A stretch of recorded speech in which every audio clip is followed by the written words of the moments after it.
Alright, hello guys. Di video kali ini saya akan mencoba memberikan framework ya buat teman-teman ya. Terutama yang pengen jadi full time trader nih. Katanya pengen jadi trading trading for living, baik itu di crypto, forex ataupun di saham. Di sini penting banget buat teman-teman mengetahui bahwa nggak bisa semerta-merta kita langsung full jadi trader gitu. Terutama kalau teman-teman itu sudah bekerja atau sudah memiliki pekerjaan, apalagi kalau sudah memiliki keluarga. Nah, di sini saya akan berikan frameworknya. Nanti silahkan dicoba, di otak-atik, didiskusikan ya. Jadi mudah-mudahan bermanfaat. Oke. Nah, kita mulai dulu dari sebuah ide ya. Apakah trading for living atau full time trader itu memungkinkan? Kalau sudah jawabannya memungkinkan menurut kalian, sekarang kan kebanyakan orang mungkin sambil kerja, sambil kuliah, atau segala macamnya. Apakah sambil bekerja trading itu memungkinkan? Nah, kita bahas dulu. Nah, sebagai orang yang sudah terjun di dunia finansial dari 2017, dan mungkin saya berani bilang saya baru profitable di 3 4 tahun lah, maksimal 4 tahun terakhir. Sementara saya udah di pasar finansial dari 2017 sampai sekarang 2025, 8 tahun ya. Saya mungkin 3 atau 4 tahun ke belakang saya baru mulai profitable. Berarti butuh waktu dalam tanda kutip belajar itu ya setengahnya gitu, 4 tahunan atau bahkan 5 tahunan gitu. Menurut saya trading for living sebenarnya konsep yang kurang enak ya, kurang bagus. Makanya saya bilang no. Tapi kalau trading for nambah duit, yes banget. Jadi daripada menjadikan trading sebagai pendapatan utama kita, mending jadikan ini sebagai sarana untuk nambah duit gitu. Nah, karena analoginya sama kayak kita saat kita punya ide untuk buka usaha pada saat sudah ada kerja gitu. Saat kita jadi pegawai kantoran, kita kerja, terus tiba-tiba kita buka bisnis lalu pengen resign. Kan sebenarnya kurang tepat gitu. Biasanya cara best practice-nya adalah pelan-pelan. Bangun dulu usahanya, sampai dari usahanya udah punya pendapatan yang cukup, baru mulai resign. Kalau misalkan tiba-tiba resign, nggak punya cadangan, ya eh, susah ya untuk sukses ya. Apalagi kalau punya beban-beban finansial seperti keluarga gitu ya. Nah, makanya, tapi di sini, dengan keterbatasan uang dan waktu, kita jadi harus lebih fine tuning ya di manajemen resiko dan lebih kreatif dalam eh, mengatur waktu, mengatur uang, mengatur mental gitu, seperti itu. Makanya video ini saya bikin. Dan ya nanti kalian juga harus explore juga beberapa aspek pasar. Apa yang mau kalian tradingin, apakah kalian mau masuk ke saham, mau masuk ke forex, kripto, semuanya. Terus apakah mau trading aja? Kalau misalkan di kripto, apakah kalian mau garap airdrop juga? Apakah mau cari duit di DeFi juga? Atau gimana? Lalu stylenya apa? Apakah mau jadi scalping, day trading, swing trading, atau seperti apa? Lalu tujuannya apa? Nah, ini tujuan kadang-kadang orang banyak yang suka aneh ya, suka pengennya begitu-gitu aja tapi kurang detail. Kita bahas nanti. Dan sedikit promosi dulu ya, video ini berasal dari buku tulisan saya, Part-Time Trader, Full-Time Earner, yang bisa kalian dapatkan di linknya di deskripsi atau di caption atau di bio ya.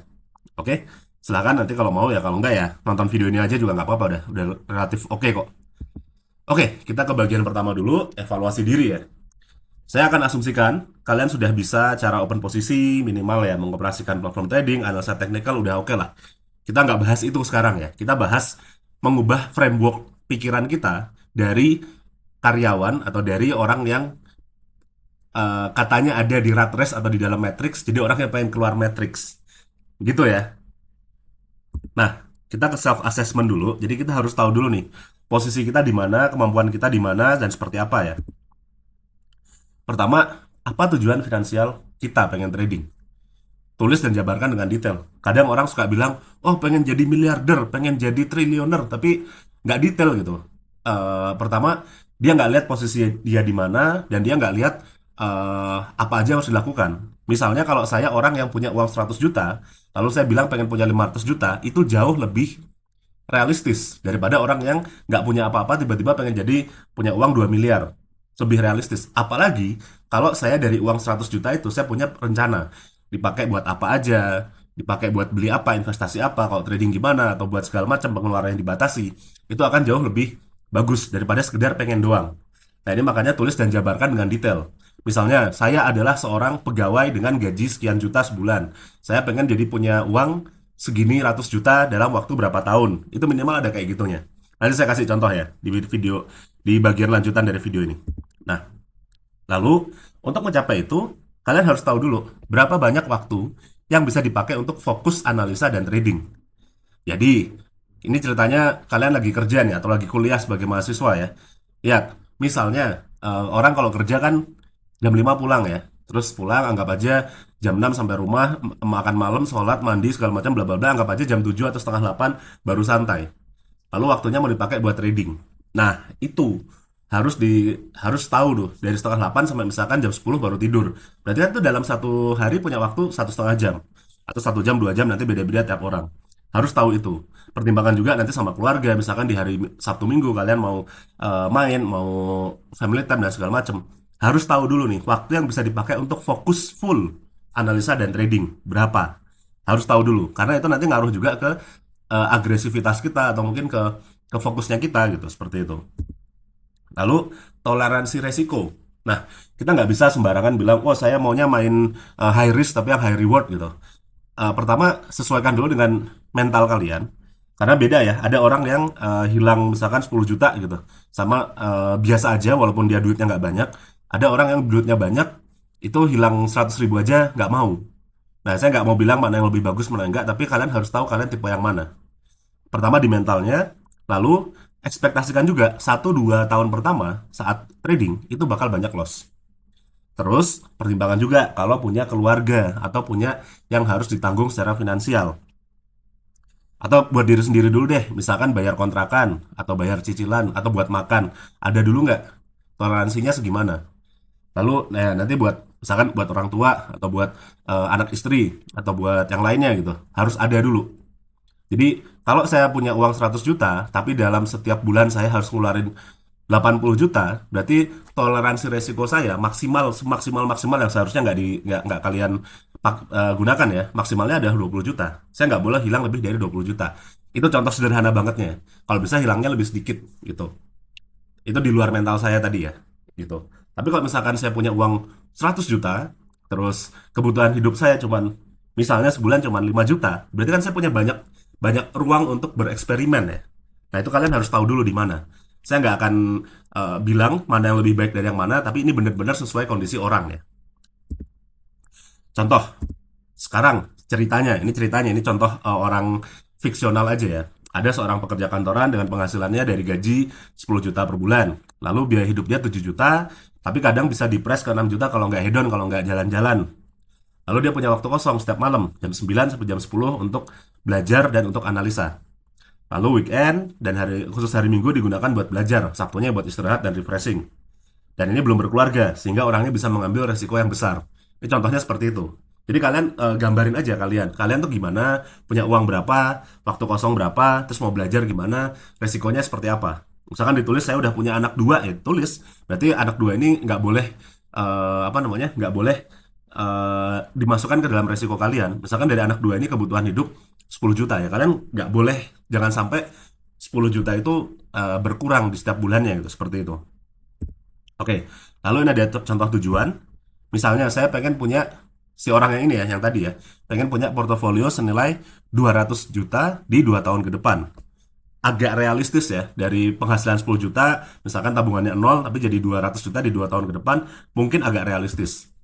Nah, ini bisa lebih cepat kalau punya naik jabatan atau naik gaji. Misalkan dari 10 juta jadi 15 juta, ini bisa lebih cepat atau lebih lebih memungkinkan gitu ya. Tapi ini juga belum mempertimbangkan kalau buka bisnis sendiri atau mau trading atau mau yang lainnya. Dan akhirnya trading dijadikan sarana untuk menambah uang dulu atau untuk belajar hands-on di pasar finansial seperti itu ya. Oke. Lalu tujuan besarnya ceritanya pengen punya uang 10 miliar di waktu 10 sampai 15 tahun ke depan. Oke, tujuan besarnya ditulis dulu. Jadi kalian harus tahu nih, goalnya di mana. Yang mana tujuan nanti sambil berjalan pasti akan ada lika-likunya. Makanya saya tulis di sini harus dinamis. Nanti akan ada perubahan dari pekerja atau karyawan jadi trading atau segala macamnya atau mungkin nanti akan berubah jadi usaha, wira swasta, pengusaha dan segala macam. Itu harus dinamis. Tapi yang penting tulis dulu tujuan besarnya seperti apa. Dan nanti tetap harus ada pertimbangkan ulang kalau misalkan menikah atau punya anak atau misalkan ada beban finansial lainnya gitu. Oke, paham ya sampai sini ya? Nah, sekarang kita ke goal setting. Saya akan mengajak kalian menentukan tujuan yang optimis dan realistis bagi perjalanan trading kalian berdasarkan kondisi kalian sekarang. Dengan menentukan tujuan yang jelas, maka langkah-langkah yang kalian lakukan akan lebih mantap. Nah, ini kita bahas milestone, mastery, dan planning ya. Salah satu cara untuk mengukur growth adalah dengan income dari trading ya di sini. Tapi ada beberapa catatan penting. Nanti akan saya bahas ya. Nah, lalu mastery atau saat kita jadi bisa itu perlu ratusan atau ribuan jam untuk menguasai sesuatu gitu ya. Sampai jadi bisa itu nggak bisa kita belajar seminggu 2 minggu terus bisa gitu. Ibaratnya jadi dokter aja perlu kuliah 4 sampai 5 tahun belum koas internship belum jadi spesialis segala macam ya. Jadi kalian nggak bisa ekspektasikan 1 bulan 2 bulan jadi gitu. Ekspektasikan skalanya tahun. Lalu planning juga nih buat gimana caranya dari kondisi sekarang ke tujuan utama kita itu dipenuhi dengan aktivitas dan langkah yang mendukung ke sana. Ya, kita harus planning dong. Pengen punya duit 200 juta dalam waktu 2 tahun ya masa ngehedon terus nggak bisa. Atau misalkan gampangnya analogi lainnya pengen punya badan kurus tapi tiap hari makan junk food ya susah dong gitu ya. Nah, ini contoh tujuan kita kan punya misalkan tujuan jangka panjang 10 sampai 15 tahun lagi pengen apa? Breakdown tuh ke 5 tahun. Misalkan oh 10 sampai 15 tahun lagi pengen punya 10 miliar. Mungkin di tahun kelima kalau bisa 2 sampai 3 miliar misalkan segitu. Lalu breakdown ke 1 sampai 3 tahun pengen berapa? Dari 1 sampai 3 tahun ke quarterly atau setiap kuartal ya. Lalu ke harian dan mingguan. Ini nanti akan tercerminkan dalam kegiatan kalian sehari-hari seperti apa. Contoh ya ini ya, yang tadi ya. Contoh sekarang income-nya kan tadi 10 juta per bulan, misalkan net worth-nya ada 20 juta ini tabungan. Lalu target 1 tahun pengen punya net worth 50 sampai 100 juta. Caranya gimana? Nah, apakah dari trading aja, yang mana trading mungkin agak kecil kemungkinannya kalau misalkan baru mulai, atau ada side hustle yang lain, apakah kalian mau buka buka bisnis, bikin konten atau segala macamnya, atau dari jabatan atau naik gaji. Nah, ini harus apa namanya? Harus benar-benar tulis kalau bisa secara jelas sesuaikan dengan kemampuan kalian. Nah, dan ini ke mastery untuk jadi master itu kira-kira mungkin butuh 10.000 jam untuk praktek ya.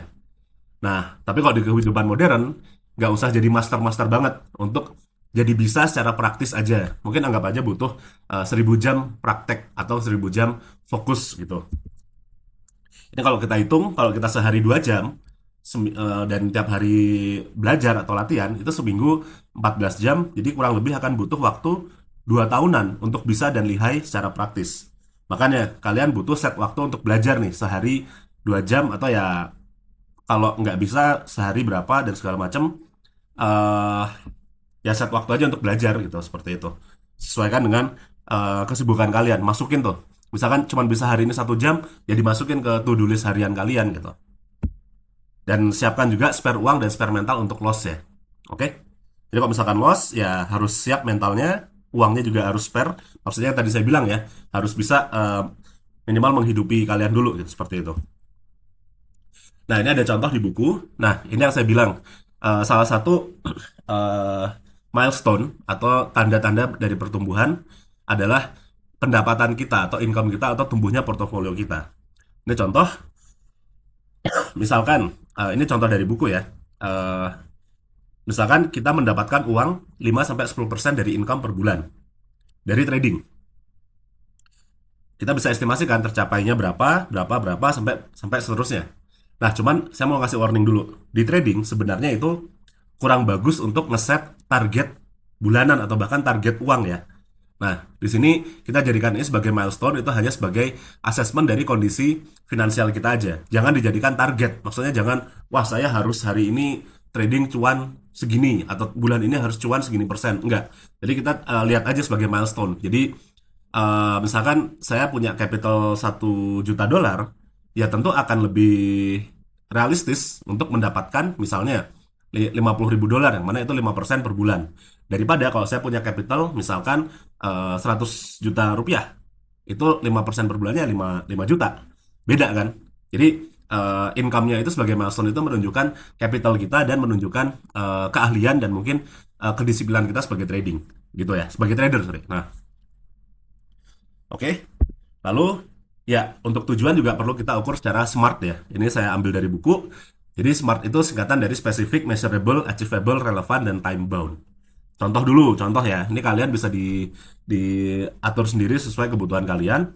Dan ini bisa jadi untuk tergantung kondisi kalian semua. Bisa beda-beda. Pertama, misalkan spesifik. Saya pengen mendapatkan profit ekstra sebesar 20% dari gaji saya dari trading. Misalnya, jadi kalau gaji saya 10 juta, saya pengen dapat 2 juta rupiah per bulan dari trading. Pengen dulu.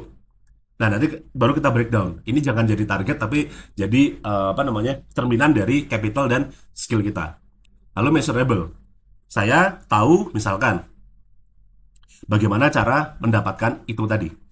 Misalnya, ya dari 20% itu berarti saya butuh 2 juta dong. Nah, 2 juta itu misalkan untuk menjadi lebih konservatif, nggak terlalu agresif, itu perlu berapa modalnya dan perlu keahlian seperti apa. Itu kita jadi tahu. Lalu achievable. Nah, eh ya misalkan bisa nggak nih mencapai ini dalam waktu misalnya beberapa bulan latihan atau beberapa bulan trading gitu. Dan relevan. Nah, contoh relevan ya kalau kalian pengen mobil minggu depan lalu mulai trading hari ini modal 10 juta, nggak bisa, nggak relevan juga. Tapi misalkan kalau kalian pengennya punya dana untuk pensiun di usia 40 tahun atau 40 tahun lagi, mungkin melakukan dollar cost averaging Bitcoin misalkan, itu adalah hal yang masih relevan. Lalu time bound, berikan juga deadline ya. Jadi kalau misalkan di deadline itu nggak tercapai, kalian bisa evaluasi apakah lanjut atau ganti arah atau berhenti atau ganti metode seperti itu. Ini mengukur tujuan secara smart ya. Oke, yang terakhir sebenarnya kalau di buku masih banyak sih, tapi ini kita langsung aja yang terakhir, support dari teman dan keluarga. Karena saya paham betul gimana trading dan investasi di pasar finansial itu masih dipandang sebelah mata oleh banyak orang. Beberapa faktornya biasanya ketidakpahaman, taunya apa itu Bitcoin itu scam ya, pasti kan ada orang yang bilang kayak gitu. Bahkan ada yang bilang Bitcoin itu zero sum game ya segala macam. Dan nggak bisa kita nafikan bahwa pasar finansial itu resikonya tinggi, dan mungkin orang-orang yang keluarga atau teman kita mungkin punya pengalaman negatif sehingga mereka ya sebenarnya mereka hanya care aja sama kita, tapi mereka tahu bahwa ini pengalamannya jelek ya udah gitu. Atau emang skeptis, ah kata siapa trading bisa kaya. Dan banyak sekali iklan-iklan yang misleading, ya bisa akhirnya membawa ke pengalaman negatif. Jadi mereka sebenarnya nggak semuanya jelek, tapi bisa jadi hanya tidak tahu. Nah, kita punya dua pilihan. Yang pertama mengedukasi, kedua diemin aja. Itu benar-benar tergantung sama siapa yang mau kalian bawa ke dalam tanda kutip perjuangan atau perjalanan kalian. Ini dari pengalaman saya pribadi. Sebaiknya hindari terlalu banyak bilang ke circle. Jangan bilang ke teman-teman kalian, oh saya trading, oh saya mainan kripto, oh saya main forex. Sebaiknya hindari, nggak usah gitu. Kecuali best friend kalian banget aja.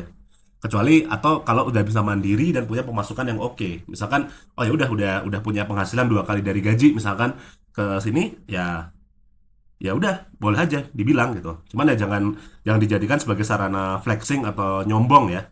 Itu. Dan saya rasa kalau kalian udah punya suami atau istri, pasangan hidup wajib tahu ya. Dan kalian harus transparan. Maksudnya, ya ini trading, ada uang yang dipakai, misalkan segini hilang atau loss atau profit, ya sebaiknya transparan ya. Untuk menghindari konflik atau drama di masa depan, yang mana itu bisa ngeganggu. Lalu, teman atau keluarga silahkan dipilah. Ada yang tahu dan yang support, bisa. Ini biasanya ya yang emang udah paham juga gitu. Ada yang tahu dan tidak support. Biasanya oh dia tahu, mereka tahu bahwa trading itu seperti ini, kripto itu seperti ini, forex itu seperti ini, saham itu seperti ini. Tapi nggak setuju aja. Udah kamu kerja aja misalkan kayak gitu. Ada yang tidak tahu atau tapi support. Biasanya kayak orang tua kalian ya. Misalnya kayak wah ini nggak tahu nih apaan sih trading, tapi ya kalau kamu bahagia kamu bisa menghasilkan duit ya nggak apa-apa didukung gitu. Seperti itu. Atau yang tidak tahu dan tidak support, dipilah aja. Jadi kalian harus tahu kapan bisa ngomong, kapan menghindar, atau kapan ya agree to disagree. Jadi jangan berusaha untuk bilang atau membuat semuanya support. Gitu aja. Gampangnya sih seperti itu. Mau ngedukasi ya silahkan, tapi edukasi ala kadarnya aja. Karena saya yakin mungkin nggak semua orang pengen diedukasi, pengennya ya udah taunya wah ini orang mainan trading gitu, atau ini orang cuannya gede atau segala macam ya. Sebaiknya dipilah-pilah ya. Oke guys, mudah-mudahan bermanfaat. Terima kasih telah menonton. Jangan lupa beli bukunya ya. Sampai jumpa.